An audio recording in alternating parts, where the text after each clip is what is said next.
I thought about this time of year, we're celebrating this idea of independence and of thought. And I started thinking about what was the origins of that?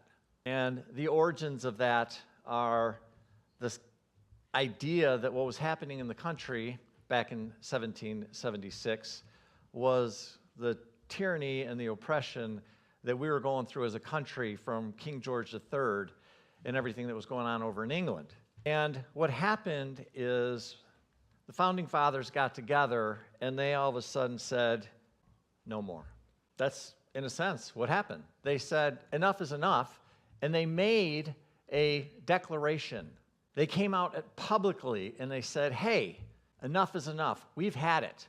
And therefore, they put together this amazing document called the Declaration of Independence. And the thing that I find fascinating is when you go study the Declaration of Independence, what you find out is literally within the Declaration of Independence, they listed all the things that they weren't too happy about that King George had done. So for example, and there's way more, I just wrote down two that they put on there, but he refused to assent to laws the most wholesome and necessary for the public good. He has forbidden his governors to pass laws of immediate and pressing importance unless suspended in their operation till his assent should be obtained. In other words, he stopped everything until he could take over all the power. And once so suspended, he utterly neglected and attended to them. So basically, they were tired of all of his crap, so to speak, and they said, hey, enough is enough. We're not going to do this anymore. Right? And that's why in the beautiful language that Thomas Jefferson wrote, when he wrote, we hold these truths to be self-evident that all men and women are created equal, that they are endowed by their Creator with certain unalienable rights, and among these life, liberty, and the pursuit of happiness. So there it is. We're all created equal, and we all have the right to pursue life, liberty, and happiness. And that's what we can get. That's what we do. And I started to think about this. I was thinking to myself, well, okay, this really started with a declaration. In other words, it was a statement that they made. And then I started thinking to myself, well, one of the things I thought about, you remember, it's like that old song, we're not gonna take it. You remember that song? For some of you, for some of us especially.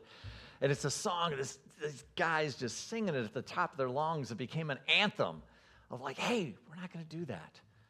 And I thought, oh, that is so good, that is so fun. But then I started thinking about it, well, what is it? Why is a declaration so powerful? What is it that makes it like, wow, I can actually do something with this. This can actually help me. And by definition, a declaration is a formal announcement. I am doing this thing, right? And it can be one of the most powerful acts that can be done, ever. Right?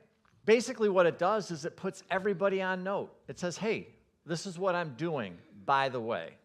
This is what's happening. This is the direction that I'm heading. And when you do that, whether you do it as an individual or you do that collectively, what you're doing is you're engaging the universe. Whoa. And you're telling the universe, I'm going this way, let's go. And when you do that, the universe has to respond. Why? Because of who and what you are. That's why. You are the divine. You have that kind of power. You can make those kinds of decisions. You can make those kinds of declarations in your own life and change the direction of your own life or change a situation in your own life. So when you think about that in terms of unity, what comes to mind when I say the word declaration? Especially unity principles and unity practices. Does anything come to mind? Thank you, Charles. Affirmations are, in a sense, a form of a declaration. Denials is a form of declaration. For me personally, it's when I started doing affirmations and denials is when my power started to come back. Why? Because it felt like it was the first time that I honestly understood that I had a choice at what was going to happen in my life. That I could make some conscious decisions, and I could start using my brain and also my divinity and my heart to make some changes in the directions that my life was going. And that was the beginning of me taking my power back, in my opinion. And then I started thinking about my own spiritual journey. And I thought about this idea of declaration. And I went way back. So I used to attend a Methodist church. And I thought about the first time I made a declaration. Anybody here ever do the old altar calls? Or did you guys ever hear of the altar calls, what those were? So for those of you that don't know, what would happen is, every Sunday, the preacher would stand up and say, come on up and confess all your sins and turn your life over to Jesus. That's what an altar call was, right? And everybody would come up, say, oh, and you'd do your thing, right? I don't know. And it was like, from when I was a kid, I didn't know any better, so I'd go up there like every single Sunday. I was like, whew, I got a lot of stuff to do. I better go up there, right? And that's kind of what it was like. And so that was, in a sense, my first declaration. Now, as I've grown, I've made several different declarations about my own spirituality, my own direction, my own way. And I cannot begin to tell you how powerful and what a difference it made for me. And as I thought about this idea, it's like it's the same thing the founding fathers did, only they did it collectively. We are doing it, and what we're talking about is spiritually, right? Anybody here ever make a spiritual declaration? One? Two? A couple of people? Yeah. So what my poke, what my prodding, what my cajoling is this morning is, what would it be like if you were to make a spiritual declaration right here, right now? What would that mean for you? What would that sound like? If you think I'm going to tell you what it should be, you're in the wrong place. In case you don't know by now, that's not my job. My job is to open up the opportunity or give you a thought about what is the possibility of a spiritual declaration and what could it possibly look like for you, right? So when you think about that, I go back to this thought or this idea of spiritual independence, and I think about, well, okay, great. So we're talking about making a spiritual declaration. Then how do we actually do that? What is that process like? For Unity, we believe that it starts in your mind and in your heart. That's where everything starts. Fillmore, in The Dynamics of Living, said, to humankind is given the highest power in the universe, the conscious power of thought. There is a universal creative force that urges humankind forward to the recognition of the creative power of our individual thought. So what does that mean? Well, it kind of means everything I've been talking about. This idea of making a declaration, this idea of your thoughts making a difference in your own life in terms of where you want to go, what you want to be, what you believe, in terms of your own spiritual independence. Because in Unity, we believe that you're powerful. We believe that you're a sovereign being. We believe that you're not a victim, never have been a victim. We believe you can change your life if you want to. We believe that when you begin to apply spiritual principles to your life, things can change. We believe you have all the power that you're ever going to need inside of you, that you're connected to something far greater than anything you could ever imagine. And as a result, there's incredible freedom in all of that.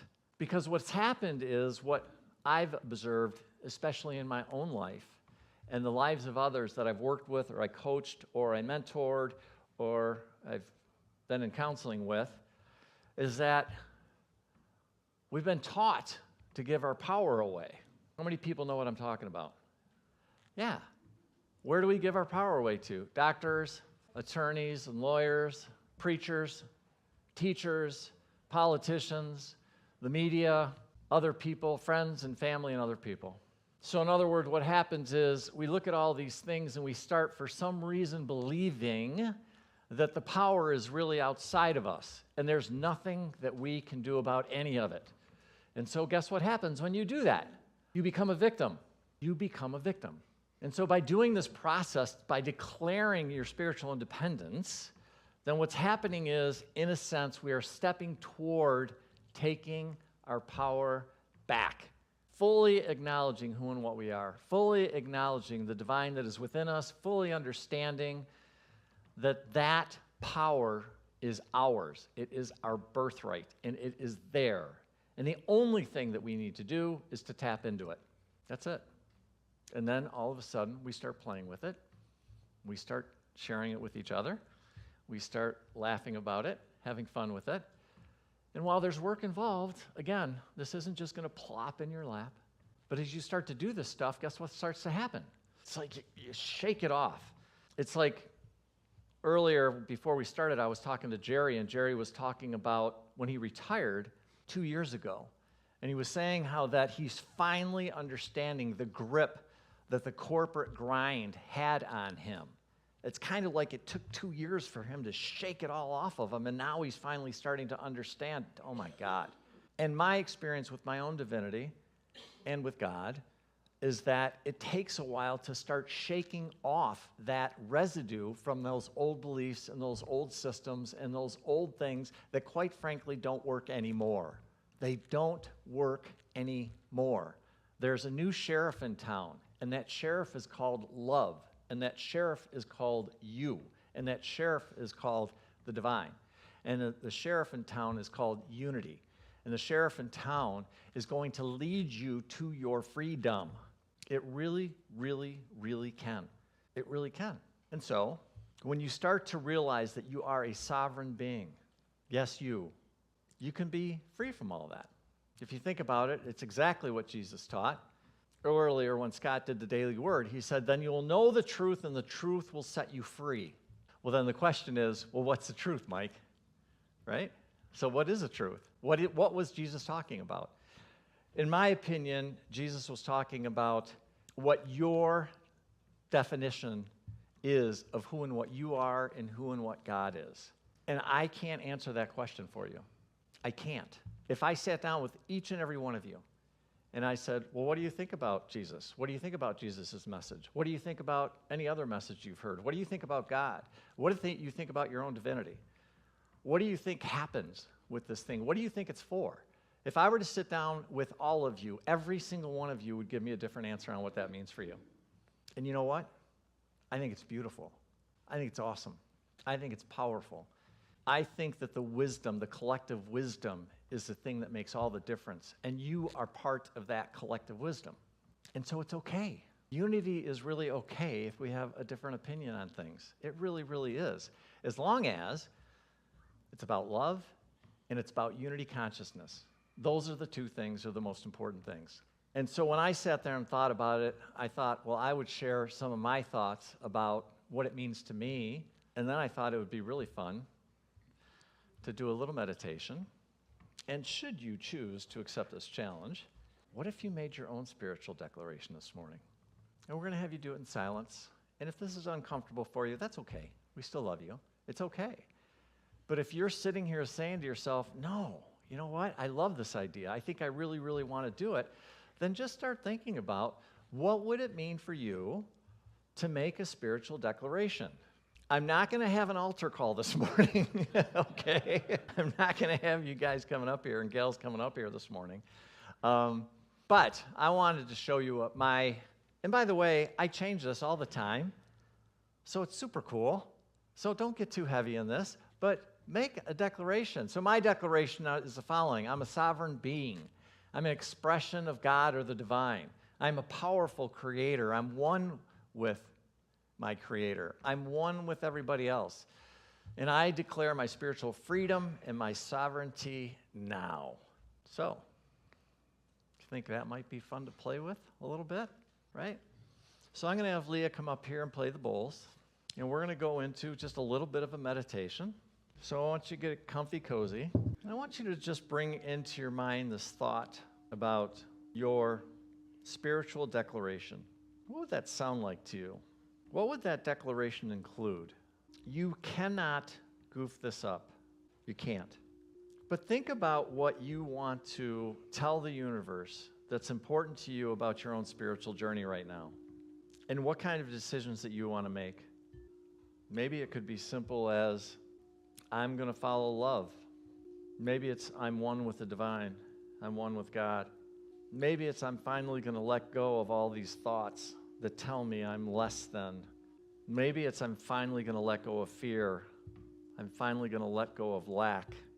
I'm finally going to quit beating myself up for something I did in the past. Maybe it's, I'm finally going to let go of the guilt and the shame and the blame and the judgment that I constantly put on myself. Maybe it's I declare my sovereignty here and now. Trust yourself, trust Spirit. You know exactly where you need to go, and you know it feels good to you. And just process this a little bit more. Don't worry, you'll remember what you said. And the best part is, you can do this anytime you want. But make your declaration. Let the universe know what you're up to. And then slowly start to come back to this room again, thanking Spirit for being with us this morning, for blessing us this morning. Good work. You did good work. I don't want you to forget what you did here. It wasn't a little thing. It was a huge thing. It's, for some of you, the beginning of the process of taking your power back. It's a process of stepping back into something that maybe you've forgotten about a long time ago. And maybe now you're finally starting to remember it. And I think that's beautiful, because I think you're beautiful. Being on this planet right now is not easy. There's a lot of stuff that's going on. Some of you are experiencing tremendous loss. Some of you are struggling mentally, emotionally, physically, spiritually. I know you. I've talked to you. And I just want to wrap my arms around you and tell you how much I love you and how much I care. But my belief is that when we get to come together as a community, we can hold each other in those difficult times. Because there are some who are doing really good right now. And I think that's pretty amazing, because we need you. And that's what makes a community like this so special. So a couple of last thoughts about this idea. I was reading in The Way of Mastery, which is one of my favorite books, and it talks about this idea of claiming sovereign mastery. And it says, "Beloved friends, the culmination, I ask you as your equal, as your brother, sister, and as your friend eternally, to claim in this hour complete sovereign mastery over your dominion." I love that. I absolutely love it. But maybe you don't, and that's okay too. And that's okay too. So, to wrap things up, we started off the beginning of this talk, this idea about the founding fathers, and what did they do? They had enough. And so what did they do? They made a declaration. They made a declaration that said, enough is enough, and we're going to take this into our own hands. And so we made our own declaration. Today you made your own spiritual declaration. And I think that's beautiful. And I think that's fantastic. And I think that's really, really good work. I just want you to know how loved you are, how much we appreciate you being here, each and every one of you.